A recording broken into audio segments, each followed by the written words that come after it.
لا ترفعوا أصواتكم فوق صوت النبي ولا تجهروا له بالقول كجهر بعضكم لبعض أن تحبط أعمالكم وأنتم لا تشعرون. صدق الله العظيم وصدق رسوله النبي الكريم ونحن على ذلك لمن الشاهدين والشاكرين والحمد لله رب العالمين. حمد و صلات کے بعد لائق سب اکرام واجب التعظیم حضرت قبلہ پیر طریقت صاحبزادہ محمد ارشد قادری دامت برکاتہ کو بلا لیا، معزز و محتشم دیگر سادات گرامی قدر، علماء ذی وقار، منتظمین محفل، تحریک منہاج القرآن کے قائدین، کارکنان اور رہنمایان، معزز و محتشم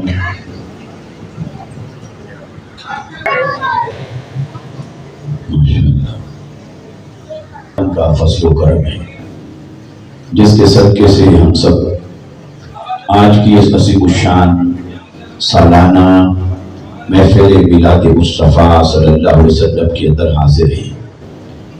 دعا کریں اللہ تبارک و تعالی یہ تمام انتظام و انصرام اور ہم سب کی حاضری اور شرکت اپنی بارگاہ میں قبول و منظور فرمائے. ہمارے بھائی محترم علامہ غوث بخش مہروی صاحب دامت برکاتہ ملالیہ اور اس مسجد کی انتظامیہ سال ہر سال سے اپنی دوسری دینی خدمات کے ساتھ ساتھ اس محفل پاک کا انعقاد کرتے ہیں.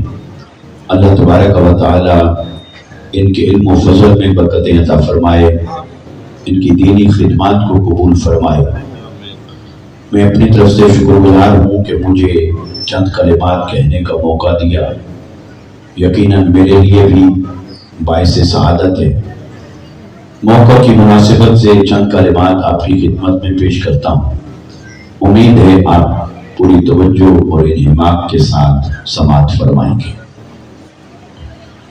اللہ رب العزت کی اس ساری بنائی ہوئی کائنات میں اس نے ترتیب یہ رکھی ہے کہ مصطفیٰ پہلے باقی سب کچھ بعد میں ہے. بس یہ آج کی گفتگو کا مرکز و محور ہے. مصطفیٰ پہلے، یہ اللہ کی شان ہے، اللہ کی محبت ہے اپنے حبیب صلی اللہ علیہ وسلم کے ساتھ. وہ کہتا ہے کہ کوئی بھی معاملہ ہو تو پہلے میرا مصطفیٰ ہے، باقی سب کچھ بعد میں ہے. جب اس نے کائنات کو تخلیق فرمانا چاہا، یا یوں کہیے کہ اپنی ربوبیت کو ظاہر فرمانا چاہا، تب بھی اس نے ترتیب یہی رکھی کہ سب سے پہلے نور مصطفیٰ کو تخلیق فرمایا. ہر شے سے پہلے، زمین اور آسمان سے پہلے، چاند اور ستاروں سے پہلے، لوح اور قلم سے پہلے، کسی ناری اور نوری سے پہلے، کسی خاکی اور مشر سے پہلے، ہر شے سے پہلے اس نے آقا علیہ السلام کے نور مبارک کو تخلیق فرمایا تھا. تو اس نے اعلان فرما دیا اس بات نے کہ جب نظام تخلیق کے اندر مصطفیٰ پہلے، تو پھر نظام ترتیب کے اندر بھی مصطفیٰ پہلے. خلقت میں مصطفیٰ اول، تخلیق میں مصطفیٰ اول، نبوت میں بھی مصطفیٰ اول، ہر شان اور مرتبے کے اندر مصطفیٰ اول، ہر درجے اور فضیلت کے اندر مصطفیٰ اول. تو اس نظام کو، اس ترتیب کو اللہ کے ہاں جب دیکھیں تو دوستو جب بات آتی ہے دین اور ایمان کی تو دین میں بھی مصطفیٰ پہلے اور باقی سب کچھ بعد میں ہے۔ یوں تو دین کے اندر احکام بھی ہے، دین کے اندر عبادات بھی ہے، دین کے اندر ایمانیات بھی ہے، دین کے اندر سارے احکام ہیں، عملی زندگی ہے، مگر ان تمام احکامات کی ترتیب کو جب دیکھیں گے، ان تمام عبادات کی ترتیب کو جب دیکھیں گے، ان تمام نیکیوں کی اور شرعی احکام کی ترتیب کو جب دیکھیں گے، اس میں بھی یہی ملتا ہے کہ اللہ کی اس شریعت مطہرہ دین مبین کے اندر ترتیب وہی قائم ہے کہ مصطفیٰ پہلے اور باقی سب کچھ بعد میں ہے۔ حتیٰ کہ سجدہ بھی بعد میں، رکوع بھی بعد میں، نماز بھی بعد میں، روزہ بھی بعد میں، حج و عمرہ بھی بعد میں، عبادات بھی بعد میں، شرعی احکام بھی بعد میں، ہر شے سے پہلے ذات محمد مصطفیٰ ہے۔ میرے آقا کی محبت ہر شے پر فائق ہے، میرے آقا کا ادب ہر شے پر مقدم ہے، میرے آقا کی فضیلت ہر شے سے بلند و برتر ہے، میرے آقا کی ذات کو اللہ نے ہر شے پر یہ فضیلت عطا فرمائی کہ اس کی فضیلت کائنات پر ہے، اور اس کی فضیلت کے بعد خدا بزرگ توئی قصہ مختصر، پھر ہر شے پر مصطفیٰ کی فضیلت کو بنا دیا۔ تو جب آقا اسلام کی فضیلت ہر شے پر ہے، اور دین کے اندر بھی جب ہم دیکھیں گے تو اول ادب مصطفیٰ، محبت مصطفیٰ ہے، اور آقا اسلام کی تعظیم کو ادب کو اللہ رب العزت نے ہر شے پر مقدم رکھا، ہر شے پر فضیلت دی، اور وہاں بھی ضابطہ وہی رکھا کہ میرا مصطفیٰ پہلے ہے اور باقی سب کچھ بعد میں ہے۔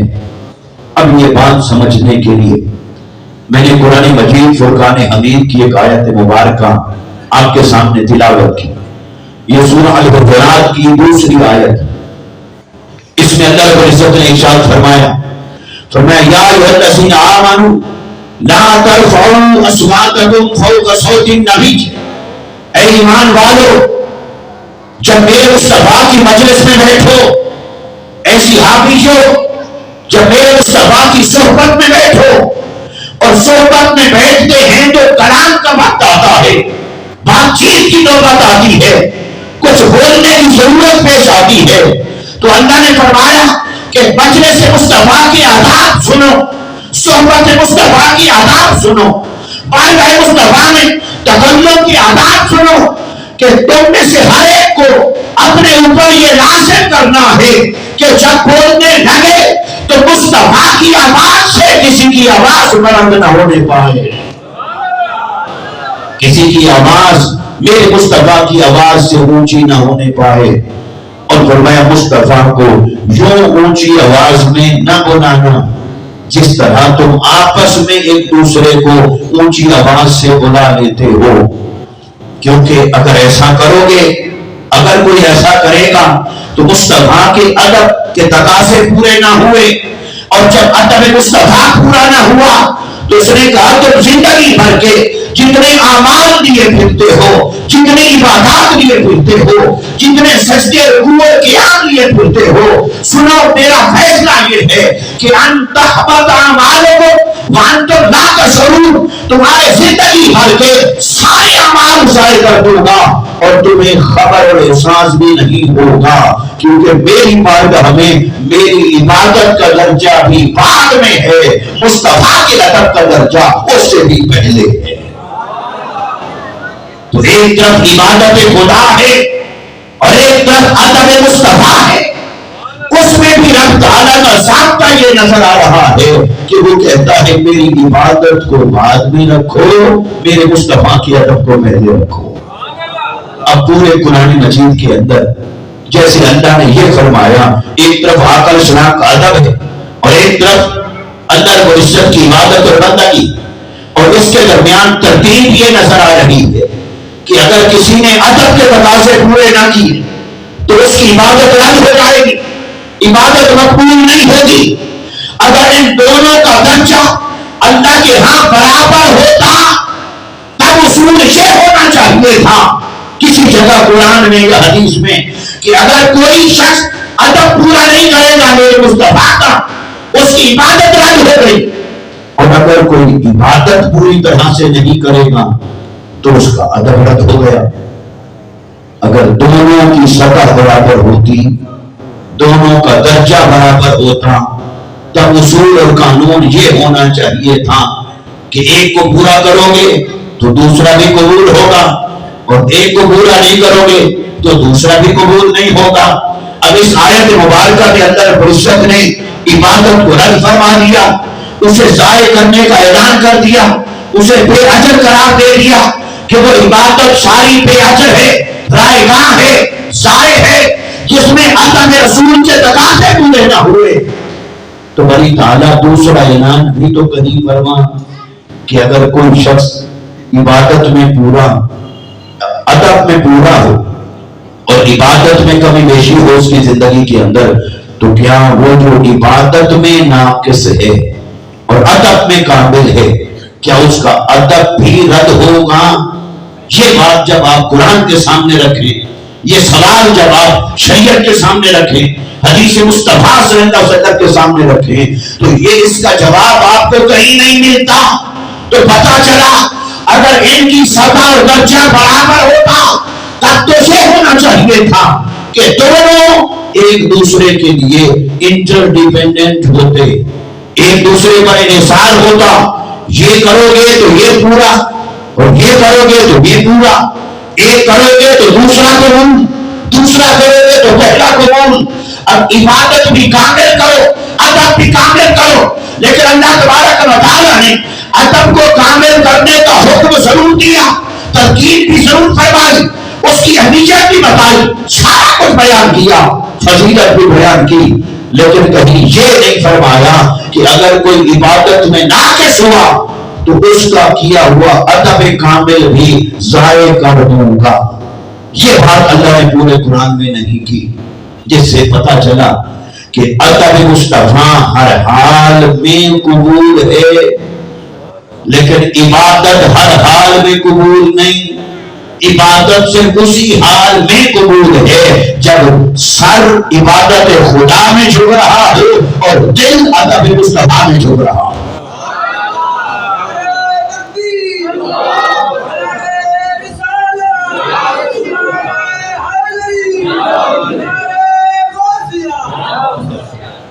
یعنی سر جھکے عبادت خدا میں، زبان محب ہو عبادت خدا میں، تسبیح اور حمد خدا میں، اور دل بھیک وقت ادب مصطفیٰ میں ڈوبا ہوا ہو، سینہ اس کے مصطفیٰ سے آباد ہو، دل محبت مصطفیٰ میں جھک رہا ہو، تب تو وہ عبادت قبول ہے، باعث اجر بھی ہے۔ لیکن اگر سجدہ کر رہا تھا، سر بھی جھکا رہا تھا، قرآن بھی پڑھ رہا تھا، تلاوت بھی کر رہا تھا، تسبیح بھی جاری تھی، عبادت بھی جاری تھی، ریاضت اور مجاہدہ بھی جاری تھا، اور بات آئی مصطفیٰ کی تو ماتھے پر بال آ گیا، سینہ تنگ ہو گیا، آیا ماہ ربیع الاول صحیح اور اس کا فتویٰ جان اٹھا۔ ارے سنو، جس کا سینہ اس کے مصطفیٰ سے ویران ہے، ادب مصطفیٰ میں بند ہے، وہ نام عبادت کرتا رہے، قرآن پڑھے، عالم کہلائے، مفتی کہلائے، بڑے سے بڑا درجہ بیان کرتا ہوئے، لیکن درجہ اسی کا ہے جس کا دل بارگاہ مصطفیٰ میں جھکتا۔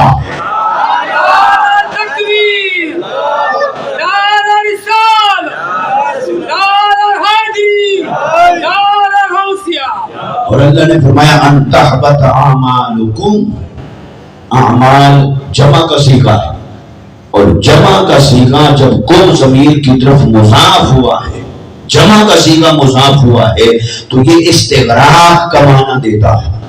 اس کا معنی یہ نہیں بنتا کہ صرف اس دن کا تمہارا عمل ضائع ہو جائے گا یا اس لمحے کا عمل ضائع ہو جائے گا، اس کا معنی ہے تمہارے زندگی بھر کے سارے اعمال ضائع ہو جائیں گے۔ اگر ایک بے ادبی ہو گئی بارگاہ مصطفیٰ کی، اور وہ بھی یہ ہو گئی کہ تمہاری آواز بلند ہو گئی میرے مصطفیٰ پر، تو زندگی بھر کے تمام اعمال اکارت جائیں گے، ضائع ہو جائیں گے، بے اجر ہوں گے، کیونکہ اعمال کی قبولیت کا دار و مدار اس پر ہے کہ بارگاہ مصطفیٰ میں کتنا جھکتا ہے۔ اور یہ اللہ نے ایسا کیوں کر دیا؟ اس نے کہا یہ میں نے اس لیے مشروط کر دیا ہے اس کو اپنے حبیب کے ادب کے ساتھ کہ تم بھی یہیں تھے، میں بھی تھا، لیکن میرے ہی گھر میں 360 کو سجدہ کر رہے تھے، تم میری ہی عبادت اور بندگی میں دوسروں کو شریک ٹھہرا کے بیٹھے تھے، تو جس نے آ کر تمہیں میری عبادت سکھائی، اب میں اس کی اہمیت تمہیں نہ جتاؤں اور اپنی عبادت کو قبول کرتا چلا جاؤں تو یہ تو پھر میرے تقاضا محبت کے خلاف ہو گیا۔ یہ عبادت جو تم میری بارگاہ میں پیش کر رہے ہو، یہ عبادت تو تمہیں سکھائی ہے میرے مصطفیٰ نے، یہ جس راہ پر چل رہے ہو یہ راہ تو تمہیں دکھایا ہے میرے مصطفیٰ نے، یہ جو میری معرفت کا چراغ لے کر چل رہے ہو یہ چراغ تو تمہیں تھمایا ہے میرے مصطفیٰ نے، ورنہ تو تم بھی یہی تھے، تمہاری زمینیں بھی یہی تھی، لیکن سجدہ بتوں کو کرتے تھے، تو جس حبیب نے آ کر میری عبادت کا جھنڈا سربلند کیا، میری عبادت کو خالص کر دیا، میری توحید کو سربلند کر دیا، اب میں اپنی عبادت کی قبولیت اسی ذات کے ساتھ مشروط رکھوں گا۔ مصطفیٰ کا ادب کرتے رہو گے تو عبادتیں قبول کرتا رہوں گا، ورنہ لے جاؤ مجھے عبادتوں سے غرض نہیں، میری ترتیب میں میرا مصطفیٰ پہلے، میری ترتیب کے اندر میرا مصطفیٰ پہلے۔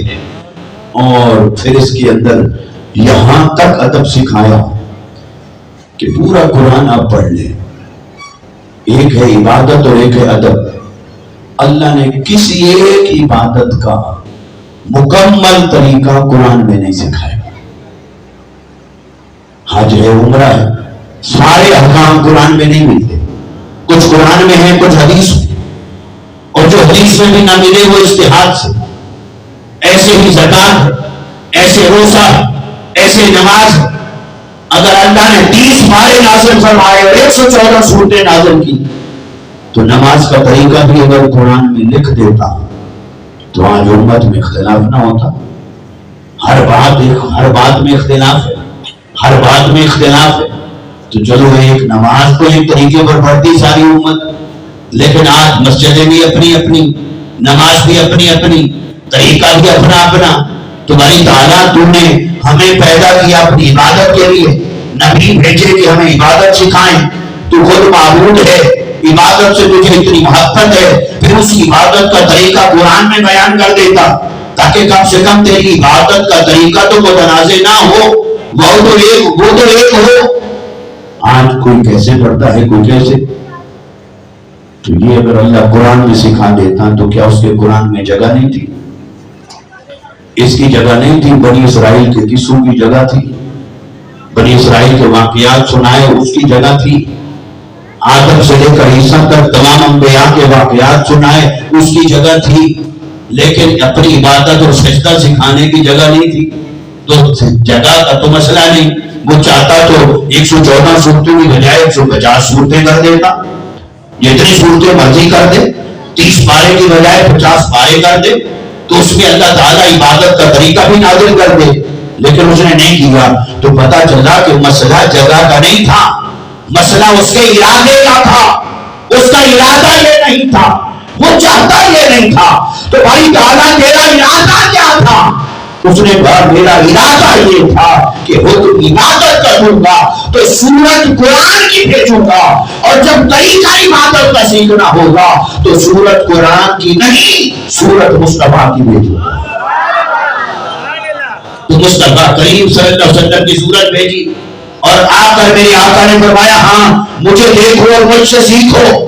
تو عبادت کا طریقہ مصطفیٰ نے سکھایا، سجدے کا طریقہ مصطفیٰ نے سکھایا، رکوع اور قیام مصطفیٰ نے سکھایا، عبادت اور بندگی مصطفیٰ نے سکھائی، سجدہ رکوع اور قیام ایسے حج اور عمرہ مصطفیٰ نے سکھایا، خشوع انی مناسک کا مجھے دیکھو، حج کے مناسک سیکھو، حج کا طریقہ سیکھو۔ تو ساری عبادت اور بندگی وہ مصطفیٰ نے سکھائی۔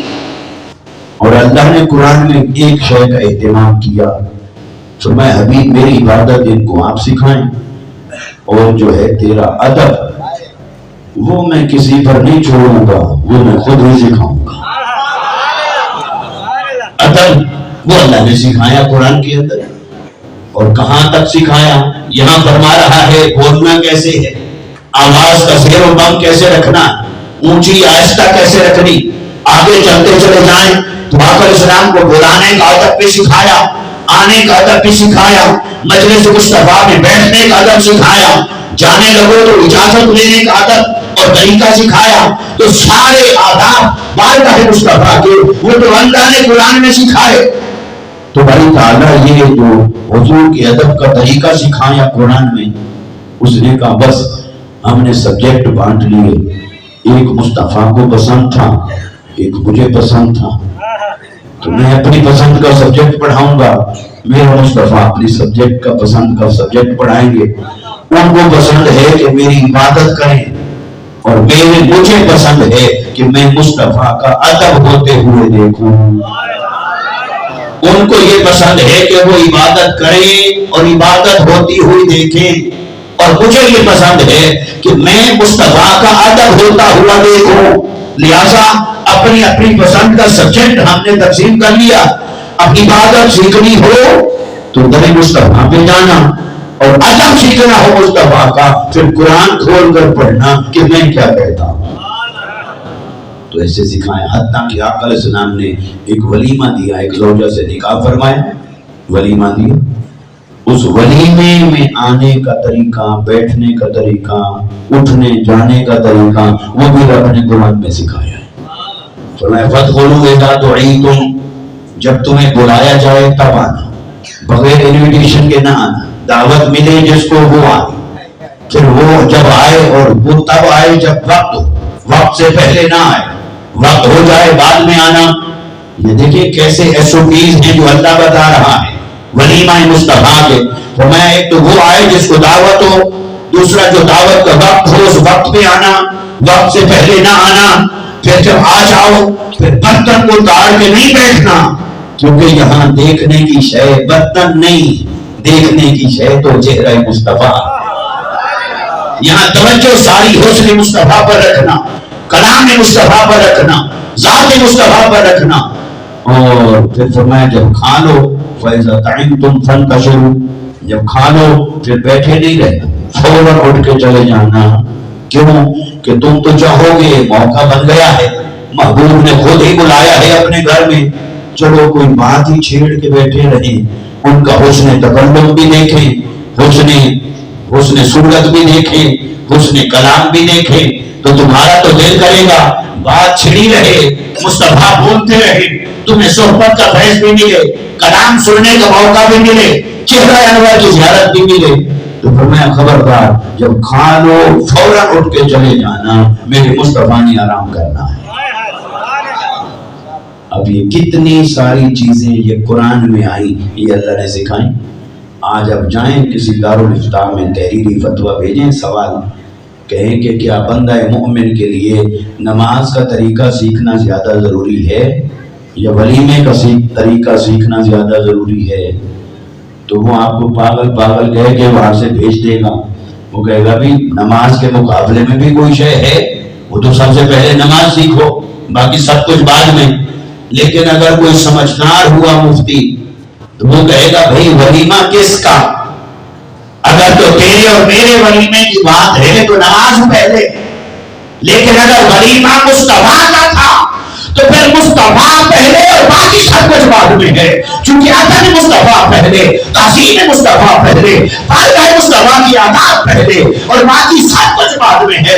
تو قرآن کا فارمولہ کیا ہے؟ رب تعالیٰ نے سجدے رکوع قیام کا طریقہ اس اہتمام سے نہیں سکھایا جس اہتمام سے بارگاہ مصطفیٰ کا ادب سکھایا۔ تو اب سادہ سا اس سے توحید کا سبق حاصل ہوتا ہے۔ بتائیے ذرا، جو ایک شے جو اللہ نے سکھائی ہو اور ایک شے جو مصطفیٰ نے سکھائی ہو تو کس کا درجہ پہلے ہونا چاہیے؟ ایک شے جو اللہ نے سکھائی اور ایک شے جو مصطفیٰ نے سکھائی تو درجہ کس کا بڑا ہوگا؟ وہی جو اللہ نے سکھائی۔ یہی تو تقاضا ہے ایمان کا، یہی تقاضا ہے توحید کا۔ تو اللہ نے کیا سجدہ سکھایا؟ نہیں۔ رکوع کا طریقہ سکھایا؟ نہیں۔ نماز روزہ حج زکات سکھائے؟ نہیں۔ یہ تو سکھائے مصطفیٰ نے۔ اور اللہ نے کیا سکھایا؟ فرمایا مصطفیٰ سے بولنا کیسے ہے، بیٹھنا کیسے ہے، جانا کیسے ہے، آنا کیسے ہے۔ تو بارگاہ مصطفیٰ کے سارے آداب رب نے سکھائے، اور عبادت اور بندگی کے سارے طریقے وہ مصطفیٰ نے سکھائے۔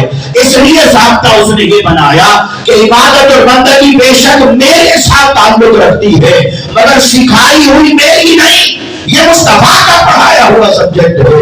مجھے پہلے وہ چاہیے جو میرا پڑھایا ہوا سبجیکٹ ہے۔ پہلے مصطفیٰ کا ادب کرو، پھر عبادت اور بندگی کو لاؤ، کیونکہ عبادت تمہیں سکھائی مصطفیٰ نے ہے۔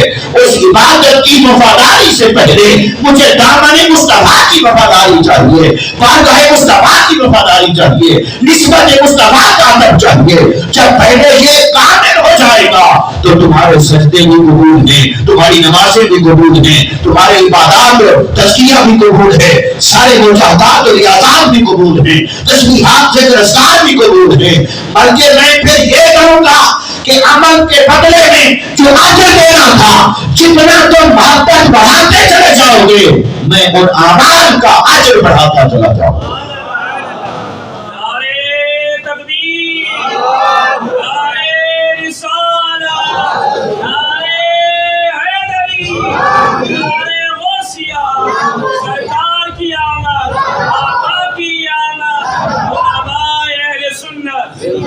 اب وہ جو آقا اسلام کے ادب کو اللہ نے یہ درجہ عطا فرمایا، اب اس ادب کے ایک گوشے پر یہ آیت مبارکہ دلالت کرتی ہے، کیونکہ ادب کے بہت سارے پہلو، بہت سارے گوشے، اس ادب کے ایک گوشے پر، ایک پہلو پر یہ آیت مبارکہ بیان کر رہی ہے۔ فرمایا یا ایھا الذین آمنوا لا ترفعوا اصواتکم فوق صوت النبی، اے ایمان والو خبردار تمہاری آواز میرے مصطفیٰ کی آواز سے بلند نہ ہونے پائے۔ اور اللہ نے فرمایا یا ایھا الذین آمنوا، اے ایمان والو۔ تو وہ رب جو کسی سے بولتا نہیں، وہ جس نے کہا کہ لو انزلنا ھذا القرآن علی جبل لرأیتہ خاشعا متصدعا من خشیۃ اللہ، قرآن میرا کلام ہے، کسی پہاڑ پر اتاروں ریزہ ریزہ ہو جائے۔ اور وہ جو فرماتا ہے ما کان لبشر ان یکلمہ اللہ، کسی بشر میں یہ طاقت نہیں کہ اللہ اس سے کلام کرے۔ اب اللہ کلام کر رہا، مصطفیٰ کے وسیلے سے کر رہا ہے، اور کلام کر رہا ہے، اور کلام کرتے ہوئے اس نے کیا کہا؟ اے ایمان والو۔ تو پھر آپ قربان جائیں اس بات پر ہم سب کہ ادب مصطفیٰ نے ہی ہمیں اس قابل بنایا کہ رب ہو کر ہم سے مخاطب ہو رہا ہے۔ یہ نسبت مصطفیٰ کا صبر ہے، یہ ادب مصطفیٰ کا صبر ہے کہ وہ قادر مطلق ہو کر جو کسی سے کلام نہیں فرماتا سوائے انبیاء کے، وہ واسطہ قرآن، واسطہ نبوت مصطفیٰ صلی اللہ علیہ وسلم سے وہ کلام کر رہا ہے اہل ایمان سے کہ اے ایمان والو، یہ بڑی طاقت۔ اس نے کہا خبردار تمہاری آواز میرے نبی کی آواز سے اونچی نہ ہو۔ اچھا یہ نہیں فرمایا کہ آواز کا کوئی پیمانہ معیار مقرر فرما دیتا، بھئی اتنا بولو اور اتنا نہ بولو، کوئی پیمانہ مقرر ہو جائے، بھئی تم نے اتنا بولنا ہے اور میرا مصطفیٰ یہاں بولے گا اور تم یہاں بولو، کوئی پیمانہ نہیں۔ بڑی تعالیٰ کوئی پیمانہ بتا دے، کلیئرٹی ہوگی ہم نے کتنا بولنا ہے۔ فرمایا نہیں، پیمانہ دو، اور مزاج مصطفیٰ میں یہ آئے کہ وہ آہستہ بولنا چاہیں تو پھر تو تم پیمانے کے پیچھے چلو گے۔ تو میں تمہیں پیمانے کا پابند نہیں کرتا، میں تمہیں مزاج مصطفیٰ کا پابند کر رہا۔ میرا مصطفیٰ جہاں چاہے بولے، جیسے چاہے کلام فرمائے۔ وہ اگر اونچی آواز میں بول رہے ہوں تو تم تھوڑا ان سے آہستہ رہو، وہ درمیانی درجے کا کلام فرمائیں تم اور آہستہ ہو جاؤ، اور اگر وہ خود آہستہ ہو تم اور آہستہ ہو جاؤ، اور اگر وہ چپ ہو تو خبردار پھر کسی کی آواز نہ آئے، تمہاری آواز مصطفیٰ کی آواز کے تابع رہنی چاہیے، تابع رہنی چاہیے، ان سے بلند نہ ہو۔ اور باری تعالیٰ ان سے اونچی آواز میں بات کیوں نہ کرے؟ تو ایک جو اس کا عمومی طور پر جو اس کا معنی ہے وہ ہے ادب، کہ اپنے سے بڑے مرتبے والے کے سامنے اونچی آواز میں بات کرنا بے ادبی ہے۔ اولادوں کے لیے بھی پیغام ہے، اپنے ماں باپ کے سامنے اونچی آواز میں کبھی بات نہ کیا کریں، اس سے جہاں ان کی دل آزاری ہوتی ہے۔ قرآن نے کہا وَلَا تَقُلْ لَهُمَا أُفٍّ وَلَا تَنْهَرْهُمَا، نہ ماں باپ کو جھڑکنا ہے نہ اف کرنا، اپنے سے اونچے مرتبے والے کے ساتھ آہستہ بات کرو، عاجزی سے بات کرو، انکساری سے بات کرو، تواضع سے بات کرو، تمہاری آواز بلند نہ ہونے پائے، آواز اونچی نہ ہو، تو والدین کا بھی ادب۔ تو ایک تو یہ عمومی طور پر بات ہے کہ ادب کا تقاضا، تو اللہ نے اپنے حبیب کا ادب سکھایا، مگر اس سے آگے چلیں، اس کیوں کے جواب کو تلاش کریں کہ اللہ نے کیوں یہ حکم دیا کہ آہستہ رکھو آواز۔ پہلا جواب تو ہے کہ ادب، دوسرا جواب کیا ہے کہ آواز ہوتی ہے صفت بندے کی، تو میری آواز میری صفت ہے، آپ کی آواز آپ کی صفت، تو مجلس مصطفیٰ میں چلیے، صحابہ کی آواز صحابہ کی صفت، مصطفیٰ کی آواز مصطفیٰ کی صفت، تو اللہ نے فرمایا خبردار جب تم میں سے کوئی نہ مصطفیٰ کی ذات کے برابر نہ مصطفیٰ کی صفت کے برابر، مصطفیٰ تم میں سے ہر ایک سے بلند، ہر ایک پر فائق، ہر ایک سے اعلیٰ و اعلیٰ، تو خبردار جب کوئی ذات میں اور صفت میں مصطفیٰ کے برابر نہیں تو تم میں سے کسی کی آواز بھی مصطفیٰ کی آواز سے اونچی نہ ہونے پائے۔ جہاں تمہارا درجہ ہے تمہاری آواز بھی وہیں رہے، جیسے مصطفیٰ کی شان ہے مصطفیٰ کا کلام اور ان کا انداز اور اسلوب بھی اسی شان کے ساتھ رہے۔ مگر اس میں دو اور حکمتیں ہیں جو خصوصیت کے ساتھ یہاں عرض کرنا چاہتا ہوں۔ اس کیوں کے جواب میں، کیوں میں تو ہے ادب، ایک ہے صفت، دوسرا کیا ہے؟ تیسری بات یہ ہے کہ اونچی آواز میں اس سے بات کی جاتی ہے جو دور والا، قریب والے سے کبھی کوئی اونچی آواز میں بات نہیں کرتا۔ جب کوئی ہم بالکل پاس بیٹھیے، اگر مجمع نہ لگا ہو اور لوگ دور نہ بیٹھے ہوں وہاں، تو کیا یہ سپیکر لگانے کی ضرورت تھی؟ اگر صرف اتنے ہی لوگ ہوں جو آپ کے سامنے بیٹھے ہوں، 4-5، جب ہم کلام کرتے ہیں تو کیا ہر بار سپیکر لگاتے؟ تو آواز کو اونچا کرنے کی ضرورت کیوں پیش آتی؟ جب دور والے تک پہنچانی، تو دور والے تک آواز کو پہنچانا ہو تو پھر آواز کو بلند کیا جاتا۔ اب اللہ تبارک و تعالیٰ نے ایک بڑے نفیس انداز میں، بڑے مخفی انداز میں یہ بات ہمیں سمجھا دی۔ فرمایا مجلس مصطفیٰ میں بیٹھنے والوں، اے صحابیوں اور اے بعد میں آنے والے اہل ایمان، خبردار بارگاہ مصطفیٰ کا تقاضا یہ ہے کہ ان سے اونچی آواز میں بات نہ کرنا۔ بڑی تعالیٰ کیوں؟ فرمایا کیوں کی حکمتوں میں سے ایک یہ ہے کہ اونچی آواز میں تو اس سے بات کرو جو دور ہو، اور مصطفیٰ کی شان یہ ہے کہ النبی اولیٰ بالمؤمنین من انفسہم، کہ میرا حبیب تو تمہاری جانوں سے بھی قریب تر ہے، میرا حبیب تمہاری جانوں سے قریب تر ہے۔ تو النبی اولیٰ کا معنی قریب تر بھی ہے، حقدار تر بھی ہے، کہ سب سے زیادہ حقدار ہے، سب سے زیادہ قریب۔ اور اپنی شان اس نے یہ فرمائی کہ نحن اقرب الیہ من حبل الورید، کہ میں ہوں تمہاری شہرت کے قریب، میرا مصطفیٰ ہے تمہاری جانوں کے قریب۔ تو جب مصطفیٰ جان سے بھی قریب ہے تو اس نے حسین پیرائے میں، خفیف اشارے میں، نفیس اشارے میں یہ فرما دیا کہ مصطفیٰ کو جب بھی محبت سے پکارو گے، مصطفیٰ دور نہیں ہیں، میں نے انہیں تمہارے قریب کر رکھا ہے۔ اب اسی تصور کو پچھلے کئی دہائیوں سے حاضر و ناظر میں مناظرے کا موضوع بنا دیا گیا، اور یہ لفظ کو حافظ علماء تو سمجھتے، مگر عوام الناس کے لیے یہ کہ یہ نہ کہو کہ حضور پوچھتے ہیں نبی، اگر آپ کہتے ہو حضور ہر جگہ حاضر ہیں تو پھر یہ امام صاحب مصلی پر کیوں کھڑے ہوئے؟ ایسی بے تکی باتیں کرتے ہیں، پھر امامت وہ کروائیں، پھر یہ ہو، پھر یہ ہو۔ بھئی ظاہر کے آداب اور تقاضے اور ہیں، اور باطن کے اور روحانیت کے تقاضے اور ہیں۔ تو یہ بات تو عوام الناس کو تو یوں سمجھنی چاہیے کہ یہ ہمارا عقیدہ نہیں کہ حضور ایسے ہر جگہ کسی کے قریب ہیں. ہمارا عقیدہ یہ ہے کل کائنات مصطفیٰ کے ایسے قریب ہے جیسے ہتھیلی پر ہمارے سامنے دانا ہوتا ہے. یہ تو حضور شیخ عبد القادر جیلانی رضی اللہ تعالیٰ عنہ کی شان ہے.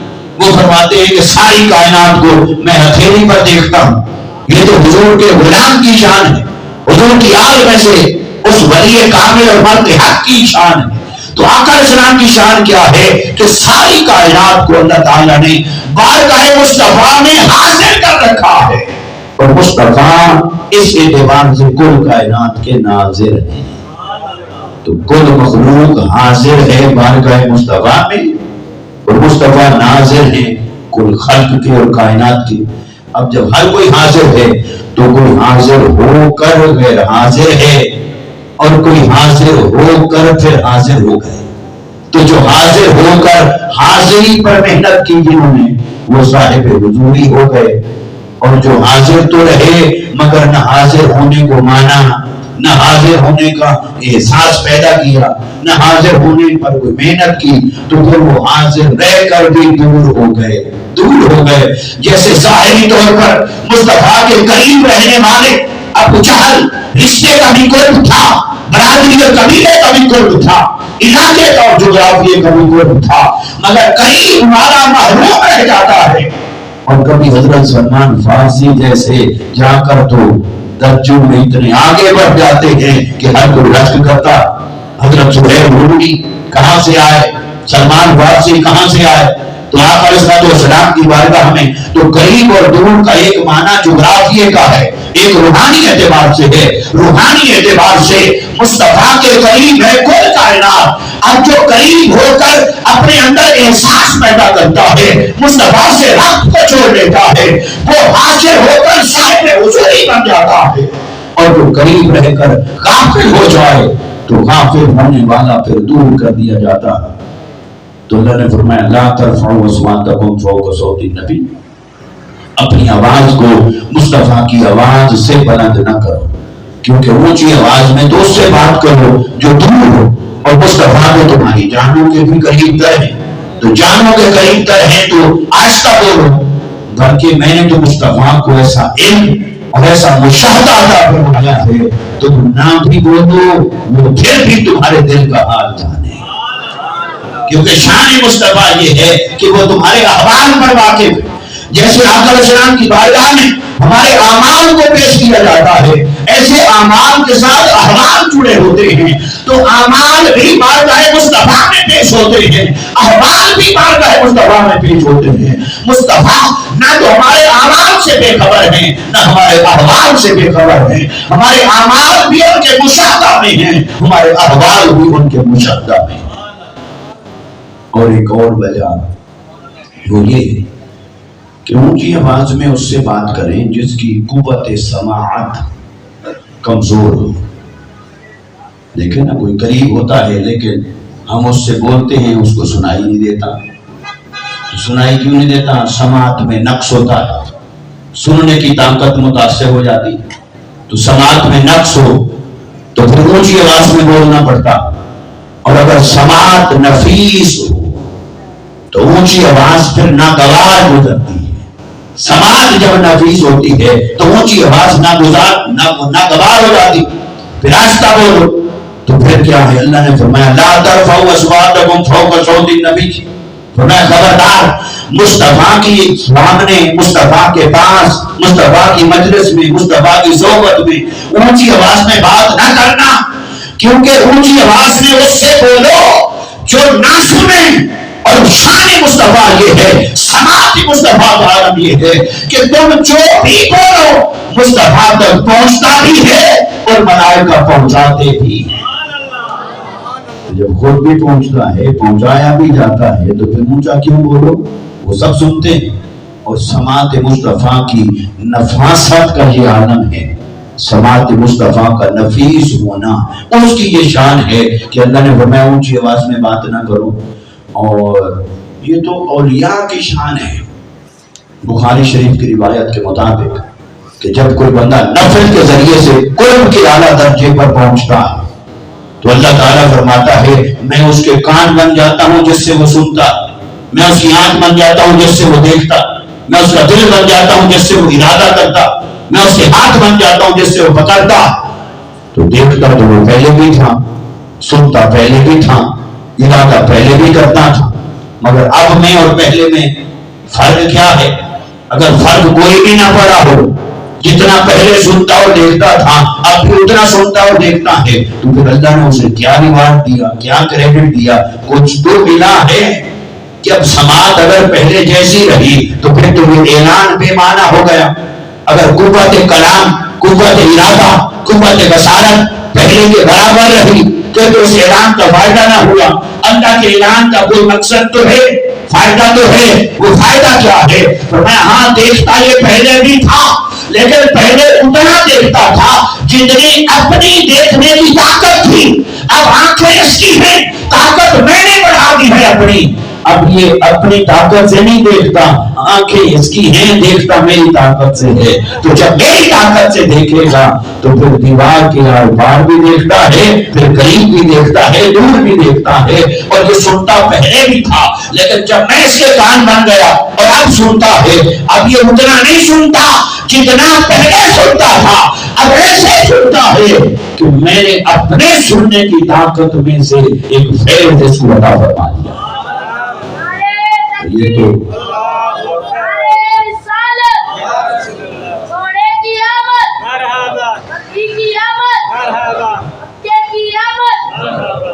تو یہ تو شان ہے اولیاء کی، سماعت اولیاء کا یہ عالم ہے کہ اللہ نے فرمایا میں ان کے کان بن جاتا ہوں جس سے وہ سنتے ہیں۔ تو پھر سماعت مصطفیٰ کا عالم کیا ہوگا، سماعت محمدی کا عالم کیا ہوگا؟ تو اللہ نے فرمایا کہ میرے مصطفیٰ کی سماعت کی قوت اتنی نفیس ہے کہ ان کے سامنے اونچی آواز میں بات نہ کرو۔ اور اس نفاست پر آخری بات عرض کرتا ہوں، وہ یہ کہ فرمایا لَقَدْ جَاءَكُمْ رَسُولٌ مِّنْ أَنفُسِكُمْ أَيْ أَنفَسِكُمْ، کہ تمہارے اندر رسول آ گئے، تم میں سے رسول تمہارے درمیان تشریف فرما ہوئے۔ اور اس کی ایک قرأت شاذ میں انفسکم کی بجائے ہے انفسکم، فا پر زبر۔ اب قرأت میں تو فا پر پیش ہی پڑھا جائے گا کیونکہ یہی متفقہ قرأت ہو گئی، لیکن قرأت شاذ کو اس کی تفسیر کے ضمن میں لیا جا سکتا ہے، معنی کی تفہیم میں، تفسیر میں جیسے حدیث کو لیتے ہیں، حدیث میں تفسیر بالمعصور کے اندر ایسے اس کو بھی لے سکتے، تو پھر اس کو لے تو معنی کیا بنا کہ لَقَدْ جَاءَكُمْ رَسُولٌ مِّنْ أَنفُسِكُمْ أَيْ أَنفَسِكُمْ، کہ تمہارے درمیان میرا رسول آ گیا ہے جو تم میں سے جتنے نفیس تباہ ہیں، جتنے نفیس لوگ ہیں، سیرت میں، صورت میں، کردار میں، شکل و صورت میں، مزاج میں، جتنے بھی نفیس ہیں، صاحبان نفاست ہیں، ہر ایک سے نفیس تر میرا مصطفیٰ ہے جو تمہارے درمیان آ چکا۔ من انفسکم اے انفسکم، تم میں سے نفیس ترین درجے پر، نفاست کے بلند ترین درجے پر میرا مصطفیٰ ہے۔ کہ جب نفاست کے اس بلند مقام پر مصطفیٰ کو اللہ نے رکھا تو نفاست کا شان تقاضا یہ ہے، شان یہ ہے کہ اونچی آواز اسے اذیت دیتی ہے۔ اونچی آواز نفیس الطبع شخص کے لیے باعث اذیت ہوتی ہے۔ تو اللہ نے فرمایا تمہارے جتنے بھی نفیس الطبع ہوں ان سب میں سے نفیس الطبع تو کیا انفس طبع، سب سے زیادہ نفیس وہ میرا مصطفیٰ ہے۔ تو ان کے سامنے اونچی آواز میں بات نہ کرو، بات اتنا کرو جتنا مزاج مصطفیٰ پر گراں نہ گزرے، طبع مصطفیٰ پر گراں نہ گزرے۔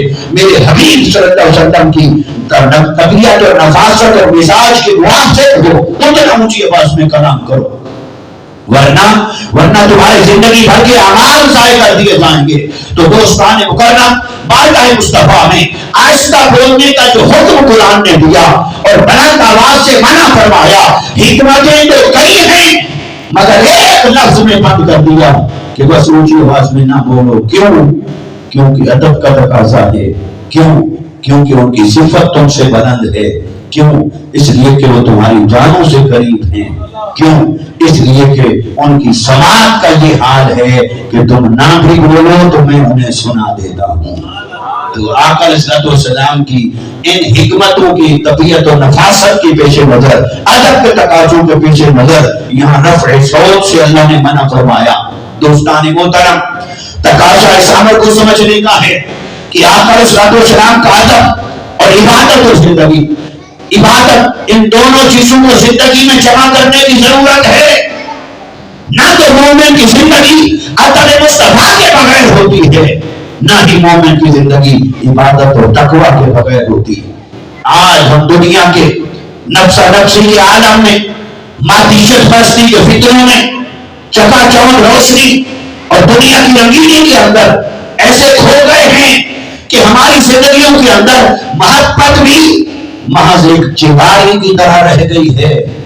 مگر چنگاری کو بھانپڑ بنانے کی ضرورت ہے، شعلہ بنانے کی ضرورت ہے، اور پھر وہ جو محبت مصطفیٰ کی چنگاری ہے اس کو اتنا پر اثر بنانے کی ضرورت ہے کہ زندگیاں سنورنی چاہیے، اخلاق بدلنے چاہیے، کردار بدلنے چاہیے، سیرت بدلنی چاہیے.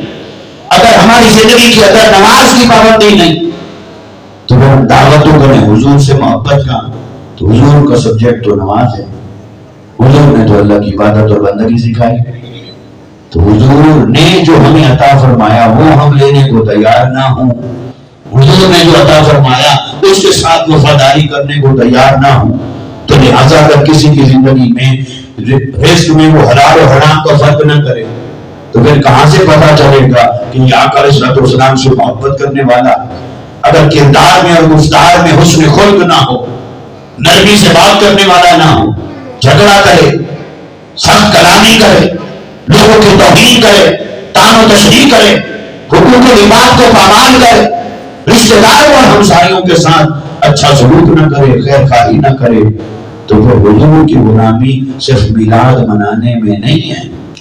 اگر ہم سال بعد میلاد منائیں گے اور باقی سارے دن زندگی کے وہ فسق و فجور میں گزاریں گے حضور کی سیرت کے بغیر، تو دشمن تانا دے گا، وہ کہے گا میلاد منانے والوں یہ کیا ہے، تو پھر وہ اعتراض میلاد سے کرے گا. تو آئیے میلاد پر اعتراض کرنے والوں کو ان کا اعتراض سلامت، مگر ہم اپنی طرف سے تو وفاداری کے تقاضے پورے کریں کہ ہماری سیرت بہتر ہو، ہمارا کردار بہتر ہو، ہمارا اخلاق بہتر ہو، ہمارے دل کی ابتدا تلاوت قرآن سے ہو، ہم قرآن سے جڑ جائیں، اولادوں کی تربیت کریں، دینی اداروں کو مضبوط کریں، مساجد کو آباد کریں، دارالعلوم آباد کریں، اور اللہ کے دین کے لیے اپنے مال خرچ کریں، اپنا وقت صرف کریں، اللہ کے دین کی وفاداری، عبادت اور بندگی کے نور کو اپنی صورت پر بھی لے کر آئیں، اپنے دلوں میں بھی روشن کریں، تب جا کر حضور کی کامل وفاداری بنتی ہے. تحریک منہاج القرآن آج کے اس پرفتن دور میں لوگوں کو یہی پیغام دے رہی ہے کہ لوگوں آؤ، دل عشق مصطفیٰ سے آباد کرو اور زندگیاں سیرت مصطفیٰ سے سجاؤ. آقا علیہ السلام کی اخلاق سے، سیرت سے اپنی زندگیوں کو نیکی اور تقویٰ کی راہ پر لگاؤ. تحریک منہاج القرآن کسی ماحول کے اندر ہمیں اخلاق کا دامن چھوڑنے کی اجازت نہیں دیتی کہ حالات کچھ بھی ہوں زبانوں کو نرم رکھو، حالات کچھ بھی ہوں اتحاد اور اتفاق کو قائم رکھو، حالات کچھ بھی ہوں نیکی اور تقویٰ کے ساتھ جڑے رہو، حالات کچھ بھی ہوں حق کے ساتھ جڑے رہو، حق کی آواز کے ساتھ جڑے رہو. یہ وفاداری ہے مصطفیٰ کریم صلی اللہ علیہ وسلم کے ساتھ. آج امت کے اندر کیا حال ہے؟ بے عملی، فسق و فجور اپنے عروج پر ہے. پھر ہمارے درمیان انتشار کا عالم کیا ہے؟ دو آدمی آپس میں ایک ہونے کو تیار نہیں، بس کسی سے ٹوپی کا رنگ مختلف ہے، جھگڑا شروع، داڑھی کا سائز مختلف ہے، جھگڑا شروع، شلوار اوپر ہے کہ نیچے ہے، فتویٰ شروع، میلاد ایسے مناتا ہے کہ ایسے، جھگڑا شروع. تو ہم تو اتنے کھلے دل والے ہیں اہل سنت کہ 4 فقہی مذاہب کو ہم قبول کر کے بیٹھے ہیں کہ چاروں حق پر ہیں. امام ابو حنیفہ بھی حق پر ہے، امام شافعی بھی حق پر ہے، امام مالک بھی حق پر ہیں، امام احمد بن حنبل بھی حق پر ہیں. اور ان کی آپس میں نہ نماز کا طریقہ ملتا ہے، نہ احکام ملتے ہیں. پوری فقہ ہی الگ ہے, پوری فقہ ہی الگ ہے, اور پوری فقہ الگ ہو گئی اور کسی نے کسی پر کفر کا فتویٰ نہیں لگایا, اور ہماری 99 چیزیں ملتی ہوں اور ایک چیز ایک دوسرے سے مختلف ہو جائے تو ہم گلے کاٹنے کے لیے, لڑائی جھگڑے کے لیے تیار ہو جائیں. یہ شدت پسندی جہالت سے پیدا ہوتی ہے, علم سے تو وسعت پیدا ہوتی ہے, علم سے تو دل گشادہ ہوتا. ہمارے اکابرین, ہمارے اہل سنت فقہی مذاہب کے اعتبار سے دیکھیے تو ہم ان امام مالک سے ہم کتنا پیار کرتے ہیں, کتنے ان کے عشق و ادب کے واقعات بیان کرتے ہیں ہر جمعہ میں, خطاب میں, واعظ میں, کہ اب مسجد نبوی آپ مدینہ پاک میں رہتے تھے, قضائے حاجت کے لیے سرزمین مدینہ پہ نہیں باہر نکل کے جاتے تھے. کیسا ہم ان کا الگ کرتے کہ وہ درمیان گلی کے درمیان میں نہیں چلتے تھے, دیوار کے ساتھ گھسٹ گھسٹ کر چلتے تھے, کہیں میرا پاؤں وہاں نہ آ جائے جہاں مصطفیٰ کے پاؤں لگے ہوئے. تو ہم امام مالک کے ترانے گاتے ہیں تو ان کا نماز کا طریقہ تو مختلف ہے, امام شافعی کا طریقہ تو مختلف ہے. ان پر تو کسی اہل سنت نے, علماء نے فتویٰ نہیں لگائے. ساری نماز ہی مختلف ہے ایک دوسرے سے, کتنی چیزیں مختلف ہیں. اور یہ حضور سیدنا غوث العظم شیخ عبد القادر جیلانی رضی اللہ تعالیٰ عنہ, آپ تو حنبلی ہیں, امام احمد بن حنبل کے پیروکار ہوئے, اور امام احمد بن حنبل نے بارگاہ مصطفیٰ سے شیخ عبد القادر جیلانی رضی اللہ تعالیٰ عنہ کو خود مانگا کہ یا رسول اللہ یہ مجھے دے دیں, میرا فقہی مذہب تھوڑا کمزور ہو رہا ہے, انہیں مجھے دے دیں تاکہ ان کے سہارے سے میرا فقہی مذہب مضبوط ہو جائے. مانگ کر لیا میرے مصطفیٰ سے حضرت امام احمد بن حنبل نے, اور آقا اسلام پھر انہوں نے اس لیے وہ امام احمد بن حنبل کے مسلک پر ہو تو وہ تو رفع یدین کرتے تھے. تو آج کوئی غیر وہ کر لے تو اس کو کوٹ کرے, وہ بھی رفع یدین کرتے تھے, ہم بھی کرتے ہیں. بھئی صرف رفع یدین کو نہ ملاؤ, وہ رفع یدین کرتے تھے مگر تقلید تھی ان کی, مقلد تھے حضرت امام احمد بن حنبل کے, تمہاری طرح بے لگام نہیں تھے. تو لہٰذا ان کا جو طریقہ ہے وہ نماز پڑھنے کا وہ فقہ حنبلی پر. اب ہم حضور غوث پاک کی ہر مہینے 11ویں کرتے ہیں, لیکن کیا ہم ہاتھ چھوڑ کے نماز پڑھتے ہیں؟ بولیے, بولو بابا, کیا ہاتھ چھوڑ کے نماز پڑھتے ہیں؟ اچھا آپ اس لیے چپ ہیں بھی آپ ان سے پوچھیں جو پڑھتے ہیں, یہ سوال تو ان سے پوچھیں بھی پڑھتے ہیں. تو اللہ ہمیں پڑھنے والا بنائے. تو ہم نماز ہاتھ چھوڑ کے نہیں پڑھتے, تو حضور غوث پاک تو ہاتھ چھوڑ کے پڑھتے تھے. وہ اس لیے پڑھتے تھے کہ وہ امام احمد بن حنبل کے مقلد تھے اور ہم فقہ حنفی پر ہیں. تو فقہ کوئی بھی ہو, مسلک ایک اہل سنت, عقیدے میں, مشرق میں وہ حق پر ہیں, وہی چاروں فقہی مذاہب حق پر ہیں. تو بس سادہ پیغام یہ تھا کہ ہم تو اتنے کشادہ دل والے تھے کہ 4 فقہی مذاہب کو, اتنے سلاسل طریقت کو ہم حق پر سمجھتے ہیں اور سب کو قبول کر کے بیٹھے. تو آج ہمارا ٹوپی, داڑھی, لباس, امامہ, رنگ, بات, وضاحت, نعرہ کسی سے مختلف ہو جائے تو ہم اس کے نام پر اتنی شدت کریں, لڑائیاں کریں, جھگڑے کریں, نفرتیں پھیلائیں, فساد پھیلائیں. یہ اہل سنت کا وتیرہ نہیں ہے. ذرا سوچئے ہم کہاں کھڑے ہیں. اگر اسی طرح ایک دوسرے سے لڑتے رہے تو پھر نوجوان نسل دین سے دور ہوتی چلی جائے گی. وہ کہیں گے چلو تو لڑو, ہم پھر وہی سیکولری ٹھیک ہے, تو وہ لادینیت کی طرف جائیں گے, اللہ نہ کرے, یا دوسرے مذاہب مسالک کی طرف چلے جائیں گے. ضرورت ہے علم کو فروغ دیں, زبانوں کو نرم رکھیں, رواداری پیدا کریں, محبت پیدا کریں, اتحاد پیدا کریں, ایک دوسرے کے لیے دل کو گشادہ کریں. جو غلطی پر ہے اب قبر میں انسان دے گا, جو حق پر ہے دلیل سے ضرور بات کریں, قرآن کی دلیل سے کریں, حدیث کی دلیل سے کریں, سمجھائیں ضرور, پر سمجھانا اور ہوتا ہے, لڑنا اور ہوتا ہے. اللہ تبارک و تعالی ہمارے ہاتھ پر لطف کرم فرمائے اور ہمیں اتحاد اور اتفاق سے حضور کی امت کی نوکری کرنے کی توفیق عطا فرمائے اور حضور کے دین کا جھنڈا سر بلند کرنے کی توفیق